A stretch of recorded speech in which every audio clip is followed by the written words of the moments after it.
भैरवपुर गांव के किनारे एक बहुत पुराना पीपल का पेड़ था, जिसके पास सूरज ढलने के बाद कोई नहीं जाता था। लेकिन रवि, शहर से आया एक 19 साल का लड़का, इन सब बातों को सिर्फ अंधविश्वास मानता था। गांव के लोग रवि को बार बार मना कर रहे थे, लेकिन उसने सबकी बातों का मजाक उड़ा दिया।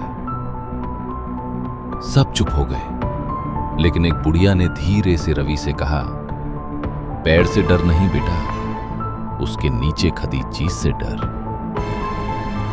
उस रात रवि अकेला गांव के उस पुराने रास्ते की तरफ चल पड़ा।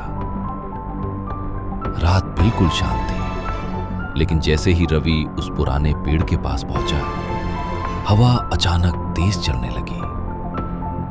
हवा रुक चुकी थी, फिर भी पीपल के पत्ते जोर जोर से हिल रहे थे, जैसे कोई उन्हें छू रहा हो।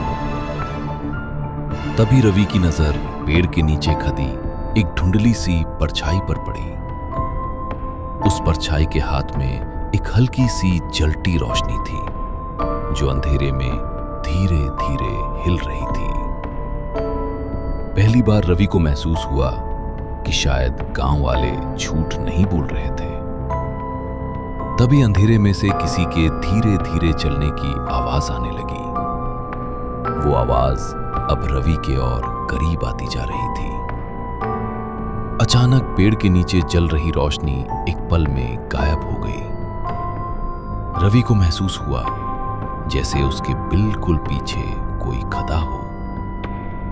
वो बिना पीछे देखे भागता हुआ घर लौट आया। उस रात रवि को नींद नहीं आ रही थी। रात के करीब 1 बजे घर के बाहर चलने की आवाज आई। रवि धीरे से खिड़की के पास गया। दूर अंधेरे में वही हल्की रोशनी फिर जलती दिखाई दी। रवि की मां ने उसके चेहरे पर डर साफ देख लिया था। अगली सुबह गांव के बुजुर्ग ने रवि को एक पुरानी कहानी सुनाई। उसने बताया कि उस पेड़ से जुड़ी एक बहुत पुरानी मान्यता है। और फिर आ गई अमावस्या की वो रात। अचानक पूरे गांव की बिजली चली गई। रवि के कमरे में धीरे धीरे एक अजीब रोशनी फैलने लगी। रवि ने डर के साथ पीछे मुड़कर देखा। अगली सुबह रवि कहीं नहीं मिला। उस रात के बाद पेड़ के नीचे एक नहीं 2 रोशनियां दिखने लगीं।